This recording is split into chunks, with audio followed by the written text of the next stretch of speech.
Bonjour à tous et bienvenue sur la chaîne gamerstuff.fr pour le test de ce Roccat Suora FX. Alors il s'agit exactement du même clavier que le Roccat Suora, sauf que celui-ci intègre un éclairage RGB, donc c'est-à-dire un éclairage multicolore. Autrement, pour le reste, rien ne change, c'est le même design, c'est les mêmes matériaux, c'est les mêmes fonctionnalités, c'est les mêmes switches.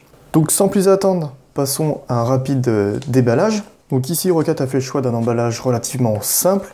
On retrouve une boîte en carton, tout ce qui se fait de plus classique. À l'intérieur, on va retrouver le clavier accompagné seulement de son guide d'installation rapide. Et ce sera tout, donc pas de repose-poignet, pas de sacoche de transport.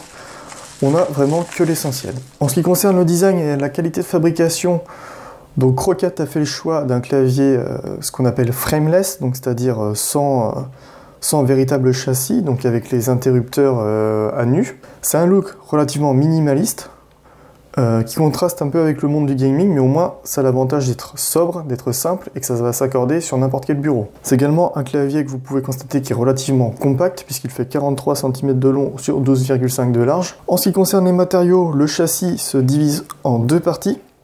On a la partie supérieure, donc celle qu'on peut voir et donc qui s'arrête à la moitié du clavier, qui est en aluminium peint en noir, et la partie inférieure donc est fait d'un plastique noir qui est brillant sur les côtés et légèrement rugueux en dessous. Pour le dessous, donc on n'a rien de spécial, on a juste le châssis donc en plastique avec une petite gouttière pour passer le câble si on le veut sur la droite ou la gauche du clavier.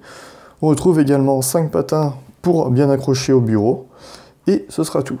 En ce qui concerne l'ergonomie et la prise en main, Roccat a fait le choix d'utiliser ces switches TTC Brown. Donc c'est une copie des switches mécaniques Cherry MX Brown.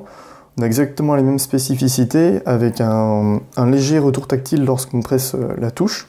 C'est des switches qui ont la réputation d'être aussi appréciés pour le gaming que la dactylographie. Donc on est sur quelque chose d'assez polyvalent et de plutôt agréable. Encore une fois, on est sur du classique, on est sur quelque chose qui a déjà fait ses preuves, mais ça a le mérite d'être efficace. Pour l'ergonomie, le clavier peut se relever avec de petits patins, donc on passe ainsi de 18 à 29 mm de haut. Et en revanche, comme vous pouvez le constater, donc il n'y a pas de repose-poignet. Ça, c'est un reproche que je pourrais faire au produit, puisque moi qui suis habitué à avoir un repose-poignet, c'est vrai que là ça peut manquer, surtout pour le prix du produit qui est quand même de 139 €. Ça aurait été quand même bien d'en avoir un en option. En ce qui concerne les fonctionnalités de ce clavier, donc il y en a pas mal, ce qui est plutôt un très bon point. On aura les touches de F1 à F4 qui permettront de changer directement le jeu de lumière, donc soit les vagues, soit respiration, etc. Les touches F5 à F8 seront des raccourcis pour afficher le navigateur Windows, navigateur Internet, la boîte mail ou encore ouvrir une calculatrice. Intéressant également, les touches F9 à F12 sont des touches dédiées aux touches multimédia, donc play, pause, piste suivante, précédente. Et enfin, on aura la touche imprimer écran qui permettra de régler l'intensité lumineuse du clavier. Donc toutes ces touches seront activables à partir de la touche FN.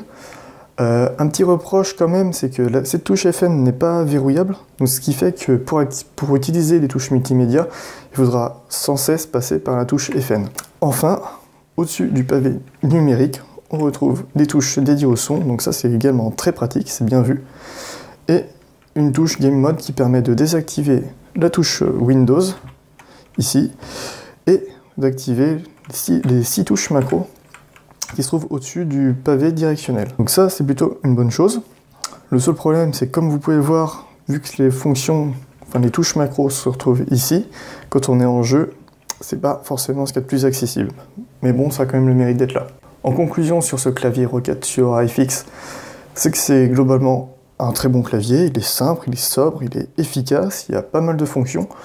Le seul reproche quand même que je pourrais faire, c'est son prix, puisqu'il est quand même de 139 €, soit 40 € de plus que la version Suora, donc la version qui n'est pas RGB.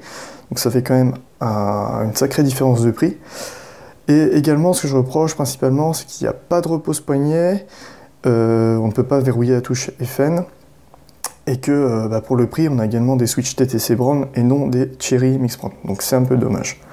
Voilà, mais globalement, ça reste quand même un bon clavier. Si vous voulez plus d'informations sur ce produit, je vous invite à consulter notre test que vous trouverez dans la description. En attendant, si vous avez des questions, surtout n'hésitez pas à les poster en commentaire.